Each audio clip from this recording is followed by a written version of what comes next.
Hi, everyone. Welcome to Maximizing Marketplace Success by Leveraging Content and Performance. Today's session is presented by Adyogi and ODN. Adyogi is a SaaS marketing automation software that specializes in executing end-to-end performance marketing, developed with a vision to help e-commerce businesses. And ODN is a market specialist in shop now content that focuses on content conversion. We also have our guest today, Udit Gupta from Chayos, will be joining us for the panel discussion. I'm Shruti. I'm the team lead of marketing at Adyogi, and I'll be your host for today. I hope you are sitting tight and keeping your notepads handy. We'll start with a quick introduction to the subject. So as we're all aware, brands today are working harder on their conversion strategies, and they're constantly looking for innovative ways to improve discoverability, searchability, add to cart rates, and finally also the shop now conversions. All of this is done by combining content as well as performance marketing to deliver ROI instead of just ROAS. So what exactly is that right mix of content? Right, the right mix of content plus performance that can help you maximize success on marketplaces. What are the tricks of the trade? How have the others done it? We will address each one of these questions and do a deep dive with experts on our panel from Adyogi, ODN as well as Chayos. So let's welcome our panelists. We have Anshuk Agarwal, the co-founder of Adyogi. We have Narendra Sharma, CEO of ODN Digital. We have Abir Sharma, the head of marketplaces at Adyogi, and also Udit Gupta, chief of staff at Chayos. We'll start with a quick introduction of all of the panelists. I'll hand it over to Anshuk now. Hi, everyone. Very excited to be a part of the panel discussion today. My name is Anshuk. Over the last 7-8 years, I've personally worked with more than 300 plus e-com brands. We have helped them scale via both D2C and marketplaces. Today, we'll be happy to share some insights on what marketplaces to pick up, how to decide the right marketplace. We have seen more and more brands doing both D2C and marketplace. So how do they decide the strategy for each of them? So happy to talk about all of them. Over to you, Shruti. Yes. Thank you so much, Anshuk. Narendra, can you go next? Hi, everyone. Good afternoon. Thank you for inviting. And ODN, has been into the business from last 7 years. We started this to solve, the content problems with the brands who want to go online. It is becoming increasingly important to present the product in the best way possible to get maximum conversions and visibility. So we specialize in that, creating digital content solutions for the brands as well as marketplaces. So, it's almost, we work with over 300 brands at any given point in time. That includes mix of categories from fashion to non-fashion, as in electronics and consumer goods, FMCG products. Chayos has been a client with us from almost like 3 years, and it has been a wonderful journey with them. A lot of learnings happened because of Chayos as well for us, how they look at, the whole marketplaces piece for them. So it will be wonderful to hear with it as well today from the brand side. Yeah. Thank you so much, Narendra. We also have Abir here from Adyogi. Abir. Hi, everyone. Great to be a part of this webinar. I come with over 10 years of experience into this e-commerce sector. So apart from that, into edtech and consulting sectors, so considerably into the e-commerce part. So started, with running my own ventures, so into ethnic fashion, electronics and home category. So on different marketplaces and also websites. So, primarily from where the insights would be pouring in. Over the recent years, I worked on, launching and scaling 100 plus brands on marketplaces. So these include some very well-known brands such as Borosel, Lava, Sansui, specifically in the Indian market. For the last 2 years, I am leading the marketplaces at Adyogi. So here, we are working on much more interesting things. So we are working on developing a product-led service model for brands to make their marketplace ads experience really easy. Yeah. Thanks, Abir. Udit? Good afternoon, everyone. It's really a pleasure to be along with every one of you and represent Chayos and contribute to the journey. Right. I have been with Chayos for almost 7 years now and been lucky to play multiple roles and multiple hats across the 7 year journey that I had with Chayos and had varied experience right from supply chain aspects to various sales related roles to developing products for our e-commerce business, working with ODN Adyogi along with doing that, and essentially now getting into a chief of staff role where I'm helping many other functions in the departments to reach the scale where we want to go for. Right. Very excited to share along with all of you the amount of learnings that we had while we launched our e-commerce portfolio, because that's something that happened on the side along with our main F&B business. Right. So there was a lot of things to learn first and do along with that. And yeah, looking forward to the session. Thank you so much, Udit. Thank you, panelists, for that quick introduction. I hope the attendees are now familiar with the kind of knowledge, insights, and strategies we're bringing to table today. A quick shout out to the bonus of attending today's session, which is a one-on-one discussion with all of these industry experts. Get your doubts and your queries addressed directly by e-commerce founders as well as enablers. And not to forget, we also have very exciting freebies that ODN and Adyogi has arranged for all of our attendees. Without any further ado, let's dive into the discussion for today, starting with a quick poll to understand our audience better. This will help our speakers customize their point of view for maximum takeaway for you. You'll see the poll right about now on your screens.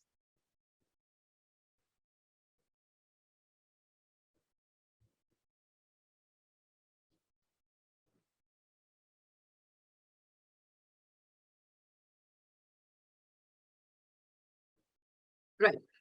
So we want to understand where do you stand in e-commerce journey today? Are you present on DTC and marketplaces? Is it just DTC? Is it DTC plus offline, or it's just marketplaces? All right, we have another 10 seconds for the poll.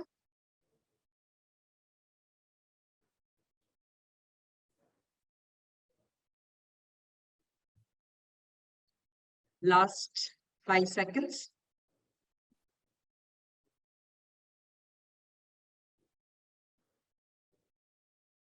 Great. Thank you so much for your responses. We can see more than 70% of people are available on both DTC and marketplaces. That sounds great. I think the first question should be on the same lines. We would want to understand what are the different marketplace or channel mixes that a brand should leverage in 2023, and how do we decide this market mix? Abir, would love for you to take up this question and address it to our attendees today. Right, definitely. So, a very relevant question in these times.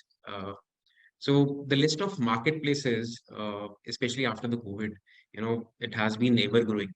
So today there are several channels that brands can leverage to reach their target audiences. Now, the primary choice lies between whether go forward with your own website versus these third-party marketplaces such as Amazon, Flipkart, Myntra, etc. Right, and however, the right mix of channels, would depend on multiple factors here. So those factors would include your brand goals. What does your brand actually intend to reach, and the target audiences that you intend to reach out to, and also to some extent the available resources. Right. So obviously, it's not possible to invest everywhere right from the beginning. Right. So when we talk about your brand's goals, your business goals, it could be primarily divided into two parts. One is to get higher sales. So there are a few brands which enter into marketplaces specifically just for increasing their overall revenue numbers, right? So is that your objective, sales and revenue, or is it brand awareness, right? So if it's the second part, a brand awareness, probably a website would be more suited option. because on a website, you have much more control on the brand feeling or perception that you want to give to the end user, right? And also there's much more control over data, the customer data, probably if you want to retarget them for other services offerings that you want to extend, right? That was business goal. Next would be target audiences. So we have these days, a few marketplaces which are very much concentrated to a specific set of target audiences. Uh, let's say if you are a brand into personal care space, right? So we have Nika, which could help you reach out to the right set of audience at a comparatively lesser CAC figures there. So definitely your target audience would influence your choice of marketplace there, uh, marketplace or website, right? And third point here would be your marketing strategy. So let's say if you plan to go ahead with D2C, which a lot of people, attending this webinar are into, your approach needs to be a very holistic one, right? So your website marketing involves a lot of influencer marketing, social media marketing, search marketing, right? A lot of work around creatives, etc. Right? On the other hand, marketplace ads are a little more focused, right? There is a specific set of things that you need to do to get things right, but not that much of all that stuff, social media, influencer, etc.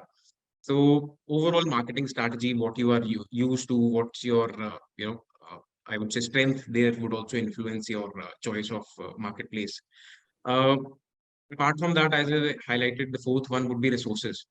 So resources need to be very carefully allocated right from the beginning.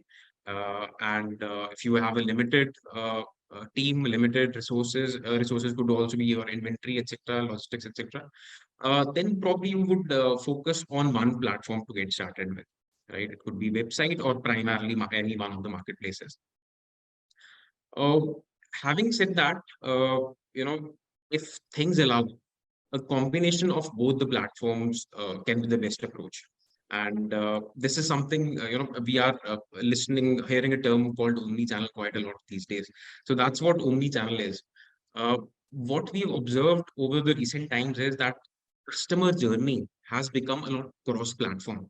So, probably they'll explore a product on Amazon, but they might end up buying that product from Flipkart or their own website, right? So, how it actually works is they'll so since Amazon is a very good search platform, you can apply filters, you can browse different brands, basis prices, rating, etc. And also the rating part is much more posted on Amazon by clients. So they come to Amazon to make a buying decision.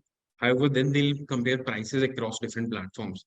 So considering this cross-platform nature of the customer journey in the recent past, it is recommended that you try, if the resources allow you, try to become an omni-channel brand there. And you know you can use marketplaces to reach wider audience and build recognition, brand recognition, while simultaneously driving traffic to your own website.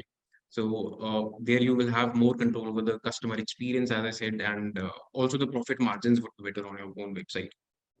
uh, with all that, and while doing all that activity, it is to be kept in mind that all these marketplaces, and maybe Amazon, maybe Flipkart, these are really dynamic in nature, and dynamic not just from a customer behavior point of view, but also the marketplace policies, right? So you are being governed by external policies there.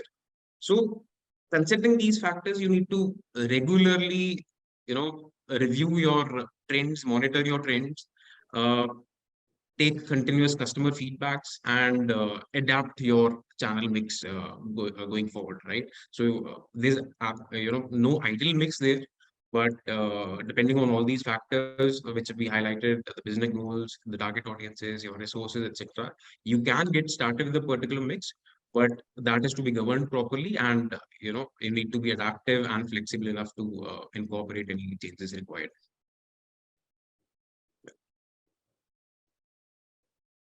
All right, great. Thanks, Abhi, for the brief answer on, it was more of a checklist of what exactly to do, how exactly to decide if you want to go towards marketplaces, B2C, or both. We've answered the how, but I think we would want more insights on when. So, Udit, if you could add on to this and let us know when exactly during the journey did Chayos decide to go on marketplaces, and how did you decide the right channel mix for the brand Chayos? Got it. Would love to add on here. Right. While I fully agree with what Abhi said with respect to the choice between D2C and marketplace, let me add on how this happened for Chayos. Right. Chayos has Right. been in offline F&B retail for almost 10 years plus now. And we started our consumer backed product division, which is, let's say, selling products related to tea or selling tea online, essentially around 4 years ago. Right. So the need for the business essentially came from a simple ask from our consumers in order to take certain part of their experience at Chayos to their homes, and also had a similar tea experience while they are at their homes, right? So we kind of developed a lot of products in that particular space and wanted to offer them. E-commerce was pretty much, obviously, for many new starting e-commerce players, the first go-to market channel for us to go. Now, when we started to decide that which channel should we go on, there were two things that we very quickly realized while making that assumption, that for food and beverage industry specifically, one behavior pattern of customer matters a lot in terms of deciding which channel you should definitely be present on. And that behavior pattern is the delivery time guarantee that is being offered by that particular channel, right? So even in Amazon, a marketplace would offer multiple different service levels, and then there used to be a pantry which would offer a faster service channel. Then your website may offer different SLAs accordingly, and then came the advent of the quick commerce platforms as well, right, where essentially they challenge that delivery SLA so much, and the customer's behavior in food and beverage specifically gets hugely skewed by the kind of SLAs that particular channel or that mode is being offered, right? So it becomes very important to know what your product's habit forming relationship with the customer is. When do they need it? How quickly would they want to replenish it? And hence, which channel are they most likely to go for, right? And then essentially making that pick in terms of whether, if you are selling, let's say, a very specialty product, right, which people would want once in a while, even a high SLA is going to be fine. But if you are selling something which is of daily use, right, then something of a quick commerce will make a lot of sense, right? So we realize that while channel choice may be traditionally decidable for many factors, like which we said, for, let's say, any other category, for food and beverage, knowing when the customer would want to order and how quickly would they want to get it, essentially decided how we essentially picked our channels. And we realized that quick commerce is essentially a very, very big channel in terms of the category that we operate out of. And Amazon is literally the channel on which all the other channels kind of build up eventually, because of the amount of discoverability that Amazon is able to provide, right? So we did see what Avir was talking about, that many people would find you using Amazon and then experience you using quick commerce, or vice versa, in that kind of a direction, right? So for F&B specifically, knowing when your customer is going to want to buy you and how quickly will they need you has been the key for this unlock for us. All right, great. I think the channel mix and omni-channel has been in the trend for the past 2-3 years. So we've been working with a lot of D2C brands since 2016, but the omni-channel way of things has picked up in the last 2-3 years. Why exactly do we think that's happening, and what are the key advantages and challenges of going omni-channel versus D2C? I would like to invite Anshuk to answer this and give us some perspective. Thanks, Shruti. That's, in fact, I was very, very excited to see around 60% of people say that they're on D2C and marketplace Right. both. The same poll, if we had done it in 2017, I think the stats would have been very, very different. So I remember when we started in 2015, of course, D2C was not a terminology, marketplaces were around, but more and more brands used to start as a D2C only brand. So they would used to say, look, I am a D2C brand, right? But in the last 4-5 years, the trend we have seen is D2C is not a D2C brand. It's actually a channel. So you are a brand and D2C is one of your channels. Of course, marketplace is also one of your channels, and retail or offline is also one of the channels.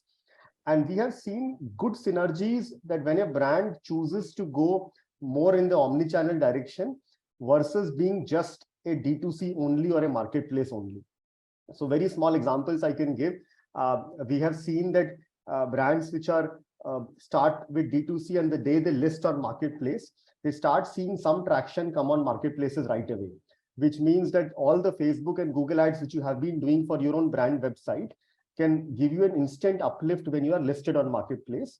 And part of the reason could also be there are a large set of customers who are more comfortable ordering on an Amazon versus on an independent website, purely because your brand may not have that sort of a trust in front of the customers. We also see vice versa. If you are a seller or a brand on marketplace, you have scaled very well on a Myntra or an Amazon. When you start your own brand website, we see a lot of brand search volume coming on Google, and that brand search volume getting redirected to your website. So we see marketplace first brands get much better efficiencies when they start their D2C channel, and D2C first brands getting instant scale when they go to marketplace. So I think the trend is very clear that as a brand, you need to be present on more and more channels so that your end customer can find you wherever they are more comfortable purchasing. And purely in terms of profitability, it does impact your overall cost to revenue ratio. The more channels you are present, your marketing cost gets split across multiple channels, and you see better efficiencies coming in. So that's the take from my side. Happy to hear Naren's thought in that. Yeah, hi. I think the first question, why omnichannel is being discussed a lot more. I guess I think we are at the stage of an industry where a lot of efficiencies are setting in. I think the early rush of going online anyhow, is all done with, and there's a lot of consolidation already happened in the industry. And I guess post COVID particularly, a lot of large offline brands, and very earlier, for example, FMCG brands were not very active on e-commerce. And now we see almost every single category, trying to do something in the e-commerce space and trying to leverage, a multi-channel approach. And that's why it's being discussed more, because a lot of action is happening in e-commerce. Plus, plus there's a lot of discussion going around the efficiencies of the better ROIs, and efficiencies of supply chain, efficiencies of ad spends. So there's a lot of discussion happening around how to improve any kind of spends that are happening, and that's why Omni sounds like a very, very efficient model for brands who are doing offline as well as online. They have a very strong channel of sales. So they are trying to consolidate the experience of the customer on multiple channels. I typically look at omni-channel from a perspective that you have 2 kids or 3 kids. They should talk to each other as a great family. Otherwise, you're not a wonderful family, right? So you're heading for a disaster if you have 3 kids and they're not talking to each other. So as a brand, I think we need to look at it from that perspective, that that you have an offline, very strong offline presence, and then you have a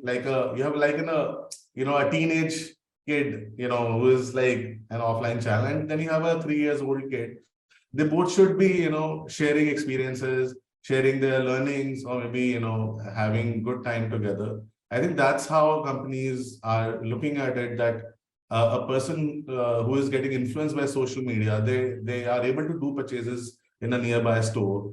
People who are looking at, who are shopping in an offline store, they are getting their online offers on WhatsApp. So, from where they can buy from an online store. So I'm just saying that, it's a lot of marriage in terms of a lot of,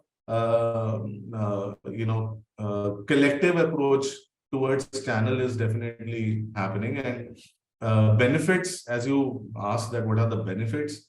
And I think, efficiency, as I mentioned, is the biggest benefit that you get. inventory optimization, biggest benefit that I see in Omni, because inventory prediction or maybe demand forecasting is one of the biggest problems with a lot of consumer brands. And once you have an offline store, you already have inventory placed in that. And if you expose the same inventory in the online channels, I think that is one area where a lot of brands are trying to, utilize the channels, bringing them on a single POS, where data is exchanged in a real-time format. We are too early in that, in that journey, but I think few brands that we work with are doing wonderfully well in Omni. Calvin Klein, and Tommy Hilfiger, for that matter, we recently were discussing. They have done wonderfully well in Omni space. So these kind of benefits that you get, efficiency is one, inventory cost is one, and consolidated experience in terms of that, if I buy online, I should be able to go and see the product in the offline space and pick it up from there as well. So it's not like two different things. I can place an order in an online channel and pick it up from the offline. Is the kind of experience that we should be talking about. Adds a lot to the loyalty and the branding. Then so these are the few benefits that I would like to quote here. Yeah. Got it. Thank you so much, Anshuk and Narendra. A very great example as well from your and Narendra, that omni-channel is supposed to be a family, not just neighbors. All of your channels are supposed to work together towards one goal, that is to increase your profitability and efficiency. On that end, we would want to initiate the conversation around how to leverage content to reach maximum marketplace success. Now, content need not be same across your channels. It's supposed to be unique. It's supposed to drive the right conversions for you, which we will discuss in our upcoming session. Before that, a quick poll to understand if our audience is leveraging content at all right now. You can see the poll right about now on the screens.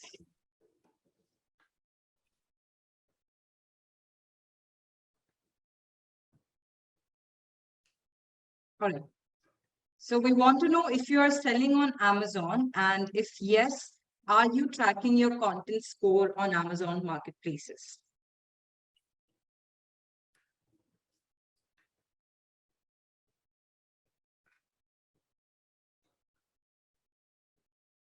All right. Another 10 seconds.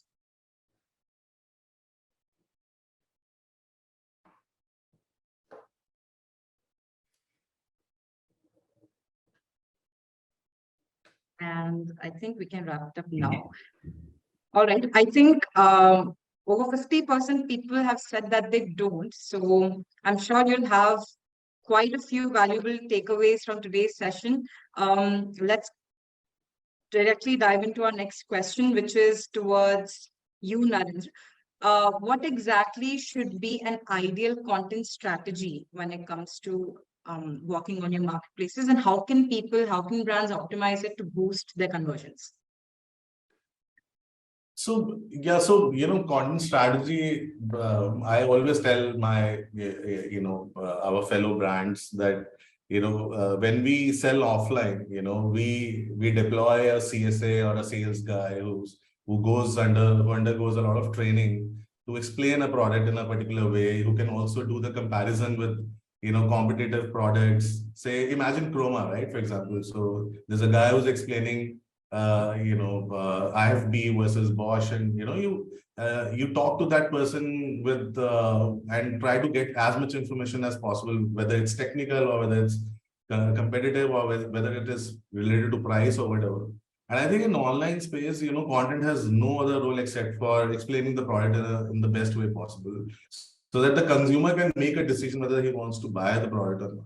And that's the only strategy that we always tell the brands to work on, and we help a lot of brands to work upon a strategy which works for that category and the stage at which brand is. So, for example, there are multiple. It's a quite an elaborate discussion, but I think I'll touch upon it at a very macro level. One is, of course, what stage the brand is today. Are you a new brand or an established brand?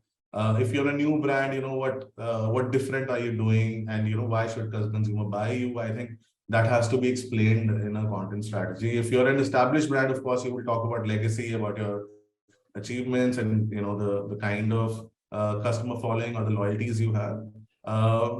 Then you go to the product category that you are operating in. In that category, what are the key the most important factors on which consumers take a decision. For example, are you selling a water bottle? Are you selling earphones? Depending on the category, consumers would have like top three must have features that they want to see, and then they want to take a decision. So according to the category, whether you are answering the right question is also a part of strategy that a brand should be looking at while creating content. Third is, of course, what are the other people in the space in the same product category are doing, your competition basically.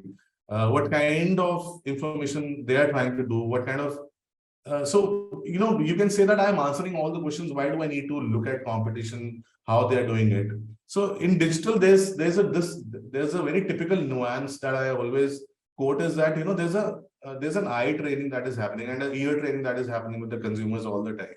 So if I today saw Instagram content, I might not be on Facebook, for example. So if I'm trained to see a very high quality content or a very forthcoming content, like for example, somebody is doing a crazy 3D video, or maybe Amazon 3 years back they started doing a lot of explainer videos where they were using images and text, and after a while the consumer eye and ears got trained that I want to see that video before I make that decision now, because that starts to build confidence that if you're not doing those content practices, then the confidence on the brand, on the product is reduced to some extent. And that's why I feel that, what your competition is doing is also very important. You have to match to the level or maybe exceed that level of, aesthetics or quality or the way of presentation.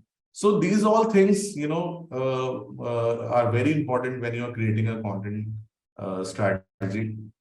Content score, you did a very wonderful poll. I think content score, particularly Amazon, gives a very elaborate, content score, and there's a reasoning for that, because their algorithm, their search algorithms are based on, one of the factors is content score as well, besides pricing and your ratings and reviews. So content score typically weighs how your title is written, how your bullet points are, whether you have followed the image guidelines that Amazon has already given or not, whether you have A+ content or not. So all these things have a different, average. They take up averages of different parameters, and then they come up with a content score that if your content score is higher, there's a very high chance that your product will be featured in the search at a very high ranking where compared to your competition. If the content score is less, obviously Amazon believes that your presentation is not up to the mark, the confidence is not there, and while we are talking about marketplaces, one thing that I have understood about marketplaces is that they will always push and promote a product that can give them a better sale or better conversion. So they are always on the lookout of products that are more likely to sell. So content score is one of those parameters that they think that this is very important, that it gives complete information and there will be lesser returns and more purchases. And that's why Amazon always pushes things that have better content score. So these are things, we take care, we suggest brands to take care in, while creating a content strategy here. Right. Thank you so much, Narendra. Talking about A+ content on Amazon, we have seen a recent trend on the same, and a quick shout out, we have a new ebook coming up around the best practices on A+ content listings for Amazon. So check out for that. Moving on, we would want to cover performance end of today's discussion. I would like to invite Abhi to answer our next question, which is, while selling online, a lot of emphasis is given to the right marketing or advertising approach. My question is to you, how exactly do we define that? And if we do, how do we know that we are on the right track? Abhi. Right. So Shruti, yes, absolutely. And with the current cutthroat competition that we have across categories, maybe marketplace, these marketplaces or even websites, having the right advertising approach these days is really important. So it's as important as having the right product to be promoted, right? So let's say once your all basics are set, including the listing, content, logistics, inventory, etc., all that is set. The need is to carefully plan your budgets basis the resources. And this is extremely important to plan beforehand to ensure that there are no future cash flow problems, and your ads are consistent, right? Your overall plan is consistent. So in ads, consistency always has its own brownie points, right? So planning it right from the starting is really important. So now, having the right approach, that would be multiple, aspects here. First, I would like to highlight is 360-degree promotion. And as I also mentioned, cross-platform customer journey these days. So your customer can be anywhere. You need to identify where your customer is. Uh, Wherever your customer is, reach out to them. So if your ideal target audience is youngsters, right, who are on social media platforms, etc., irrespective of whether you are selling on Amazon, you are selling on a website, you need to target those people out there on these social media platforms, let's say, right? So having that holistic 360-degree promotion, getting your brand introduced to the people who are there in the market, who are there as an, sitting there as an audience, is really important. Uh, Second would be to leverage the most out of the tools available. Specifically, if we talk about marketplaces, right? So, and if we talk about Amazon, so Amazon, when it comes to ads, it's one of the most evolved platform. It has a lot of different functionalities, features, etc., available for brands, for sellers to make the most out of. Right. So let's say there are deal of the days, lightning deals, etc., offers and discounts. So the brand should be using these discounts in a very strategic manner, not deep discounting we are talking about, but yes, a strategic manner, right? So let's say you can have a brand days, 7 days in a week, in a month, right?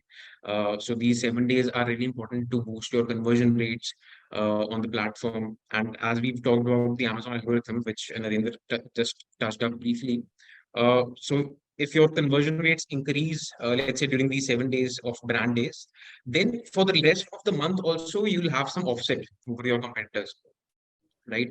So strategically planning your offers and discounts is really important. Then these other additional ads formats such as DSP ads on Amazon, or banner ads on Flipkart.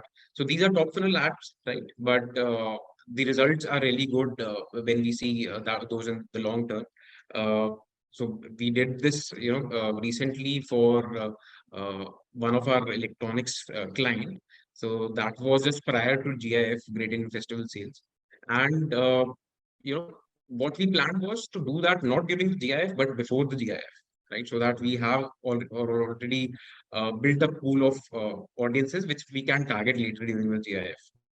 And so apart from DSP ads and banner ads, we have live commerce also these days. So that's a big buzzword on these marketplaces at the moment. So live commerce is basically having these influencers showcasing all the products on the marketplace itself, right? And then AMS obviously is a very powerful tool, the Amazon Marketing Service. Uh, Talking specifically about these paid ads, AMS. So it's really very important to plan your entire activity in a very fruitful manner. So something that would gel good with your overall brand objective. So let's say full funnel activities. So we need to ensure that we are reaching out to new audiences, right? Now, when we talk about full funnel, there could be three parts: top, mid, and bottom. So top is basically reaching out to any person who has entered the market, right? So let's say using very short tail generic keywords to target such audiences. Here, the objective, or I would say the tracking mechanism, the performance tracking mechanism also needs to be different for all these I would say funnel areas. So in top of the funnel, you should be looking for more reach, more visibility, more impressions, uh, ensuring a good CTR also, right? So if your CTRs are not good, but you are reaching out to a lot of new people, the algorithm might work in a negative manner, right? So if we come to the mid funnel, that is about reaching out to people who have higher buying intent in the category. So let's say that could be done through targeting long tail keywords. So if short tail is your kurta sets, your long tail could be anarkali kurta sets, right? So there the buying intent of the customer is much more high than the top funnel. In the mid funnel, you also target competition, right? And that competition selection is also something that needs to be done very carefully. I'll come to that later on. But yes, when you come to this mid-funnel part where you are reaching out to customers with high buying intent, uh, uh, your competition products, the objective now need to shift, right? Rather than impression CTR, you should be tracking your conversion reach. So irrespective of what the ROAS is, if your customers, are converting for your product when you target a competition product, you need to keep targeting that product because in the longer run, it will help you get the maximum chunk of the category, right? So that was the mid part of the funnel. Then going to the bottom part where you probably reach out to people who have already interacted with your brand in the past, right? Who are searching for your brand, who have viewed your products in the past, or even purchased your products in the past, right? So that would be full funnel activities. Now, as I talked about, the targeting, so that also needs to be done very carefully, as I spoke about product targeting. So you need to have products which probably, have prices slightly higher than yours and features same as yours, or prices similar to your product but features less than your product. And while doing that, try to target products which have lower ratings than yours, right? So the objective is to maximize the chances of higher conversions there. And while doing so, leverage all ads format which these platforms offer, right? The placements, etc., everything. And another very important aspect which probably brands miss out sometimes is so if you are higher larger catalog brand, you have a lot of products. That budget allocation across categories and products is really very important, and not just allocation initially, but also tracking the response, right? So there have been a lot of cases where brands continue focusing on the top 10, top 15 products of theirs. And there is a long list of products in the, I would say, tail, which haven't got decent amount of spends, but the figures are really good if we talk about conversion rates, ROAS. So ideally, you need to do, experimentation every month or every week. So let's say identify these ASINs, these products or these categories which are doing good for you. Create focus campaigns, the next month, and for those focus campaigns, increase your budget allocation there. And after that month, take a call whether to continue spending high or let's say put that again, those ASINs again into the tail, right? So all that is really very important. And while doing these activities, data is to be referred, right? Data-based optimization is very important. And whatever sources you get that data from, maybe the AMS, maybe PI, maybe category insights you get from the platform, etc. Everything needs to be there. And uh, when I say data, how it can help you optimize better is if you have some rules around the optimization. So let's say if you talk about uh, causing a keyword, right? So depending on the category that you are in, depending on the spends or the budget that the brand has, you can set rules that if a particular keyword has greater than 30 clicks, right, and no orders, probably that is to be paused. And subsequent rules could be there to reduce bids, to increase bids, or add keywords into negative, right? So yes, all this needs to go hand in hand. Your 360-degree promotion, your AMS, your all the features that the marketplaces have to offer, and also the data, consideration of data while handling all these. All right. Thank you so much, Abir. In the interest of time, we'll be wrapping up our fireside chat here, and we will now open for questions. So please get your questions going in the Q&A box. We will have all of our panelists pick up those and answer the same. While you're sending your questions, we'll also start with a quick company introduction about Adyogi and about ODN. Anshuk, would you like to talk about Adyogi? Yes, absolutely. I think a quick thing about what Adyogi does.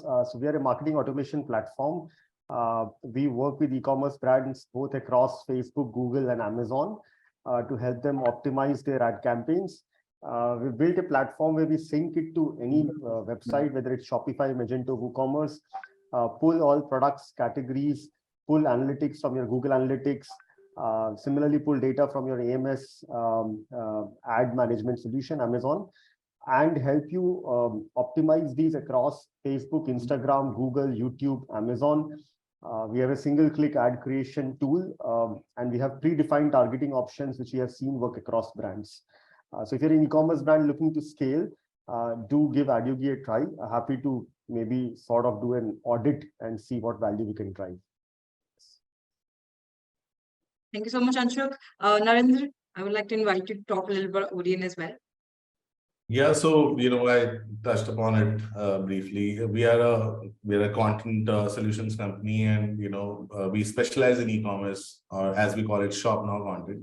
Basically, any format of content, whether it's visuals or images or text, even 3D these days. A few brands are asking for 3D content for e-commerce as well. So any kind of content, solution, right from the strategy of the content, that how and what content pieces one should be creating for multiple channels, to the production. We have in-house facility of content production where we do the photo shoots, video shoots. There's a massive 6,000 square feet area dedicated to just to that. And then we bring the assets that we shoot on the design floor, and we design creatives, like marketing creatives, performance marketing creatives, or social media content, or website creatives. So end to end in terms of, right from understanding how the brand and the product has to be presented in the digital space, creating a strategy, and then creating assets, relevant assets to present the product, and also taking them live on multiple channels is something that we specialize in. So yeah, I'm working with almost all the marketplaces in the country, helping them, and we work with a lot of fashion brands, and off late in the last 1.5 years, we have been working with a lot of FMCG, electronics, consumer appliances brands, not just in India, in Middle East and Asia Pacific as well. For example, Fossil, we handle their entire Asia Pacific content for almost like 50 marketplaces and across 11 countries. So that's what we offer. Right. Yeah. Thank you so much, Narendra. All right, we have a lot of questions in hand. First question is, what is the ideal marketing budget that we should keep? Anshuk, would you want to take this up across D2C and marketplaces? Yes. Of course, it depends a lot on brand to brand and category to category, but I'll try to keep it simple. That if you're a sort of a brand which is starting, let's say, your D2C journey, then we typically recommend starting with a budget of, let's say, at least 3 lakh a month. The reason we recommend that is because if you're trying to diversify across Facebook, Google spends, if you have a budget of 3 lakh, you're probably spending 10,000 a day. And you can put, let's say, 30, 40, 50% on Meta, balance 20, 30% on your Google and YouTube ads. So it gives enough budget for your different campaigns and ad sets to complete learning. And you also have some budget to pilot out which targeting, which ad, which campaign is working well for you. So that could be a good ideal budget to start. Depends, of course, as a brand to brand, you might choose to start with a different budget. For AMS, again, I think the starting budget is usually in the same range. AMS also has similar concept of SP, SB, SD ads. There is a bunch of targeting there. You can use an automatic targeting or a keyword targeting or a product targeting. So if you have a budget in the range of 3 lakh a month, you will have enough budget to distribute across these different funnel options like Abir spoke about, and different product and category to be able to take judicious optimization decisions. Over to you, Shruti. Thank you so much, Anshuk. Next question is for Udit. For an omnichannel brand, what are the key pitfalls to watch out for, and what are the key factors to keep in mind before going online? Correct. See, there are a couple of things, right? When you are doing it, like in Chayos, the omni-channel for us included our offline stores, D2C, marketplaces, everything put together. We very quickly realized that on different channel types, there might be different consumer AOV related nuances attached to them, right? The amount of cart size that a customer is comfortable making on a particular kind of a channel may be significantly different from what the particular cart size may be on a different product on a channel type, right? So customizing your product offering to include multiple pack sizes came out to be a very big strategy, where we were able to make sure that there are different price points available for every product, which can suit different channels and different marketplaces, customer types in terms of the AOV bucket, right?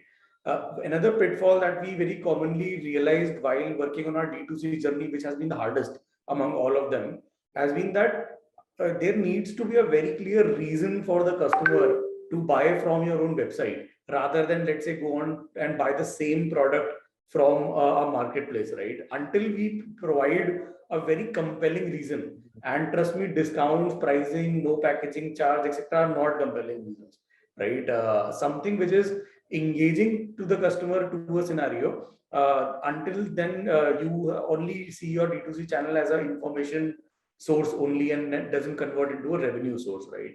So a thing like a subscription service, a thing like a special product category which is unsellable on other places, let's say a perishable category which is not sellable on a marketplace, until we do something very special for D2C, converting from an information website to a revenue website journey becomes very tough. Yeah. Understood. All right. We have the next question for you, Abhi. What is the average ACoS for FB versus Amazon for some categories? If you could give some insights here. Right. So this is, a question which is usually asked from quite a lot of brands and clients. My answer is, quite clear here. So the objective of this question is just to, clarify which platform would make more sense for that particular category. So it's not just the category which would, influence the answer to this question. It's also your brand, right? And what life cycle, what stage of the life cycle your brand is in right now. Is it something which is just, you've launched right now? So probably marketplaces would make more sense there, because you can reach out to audiences comparatively cheaper, right? In comparison to a website. Is it a well-known brand that already has some traction in the market? Probably then, your website and diverting traffic to your website would make more sense over a marketplace, right? So the answer would not just lie on what category are you operating in, but also your brand's life so far, right? And but if you want me to give a, as a guiding metric here, so overall, when we see on D2C, the cost of acquisition, acquiring customers is usually 800 to 900 rupees per customer, right? However, if we talk about Amazon, that cost is roughly around 250, 300 rupees. So definitely at a larger, perspective, Amazon is much more cost effective than websites. But again, what suits better for your particular brand is a call that you would be taking as per the different, aspects. Understood. The next question is for you, Narendra. How can quality, traffic, and SEO be balanced? So I guess, as I in the beginning, I mentioned, there's a lot of efficiency that is setting in. Not just not just between the channels, but I guess between the departments also. I guess all the departments, typically like it still happens a lot of times that e-commerce department is separate from the central marketing department, and then you have a different, digital marketing department is separate. So, I am seeing this change happening, but I think it's too early. All the departments also have to come together to marry this. Otherwise, because, somebody who is spending money, if he is not aligned with what is happening in the offline channel, or, if he's not aligned with the e-commerce, the merchandising team. So I guess everybody has to come together. That is one. And I think it's very deeply connected for sure, because the quality of the work, or the quality of the the content that we're doing has to be a subset of what kind of traffic we are trying to bring in. And what kind of traffic we are trying to bring in has to be a subset of what is the target audience that the brand is created for. So, everything is all intermeshed, interconnected, and we can't separate offline from digital and digital from offline today. So I guess it is a mindset approach, and we have to understand that everything is interconnected. That is the first thing that we need to do. And then, as I mentioned, that defining the audience, and then defining the subsets of traffic, and then building right content pieces that connect with those with those traffics is something that has to be seen through in a very connected way altogether.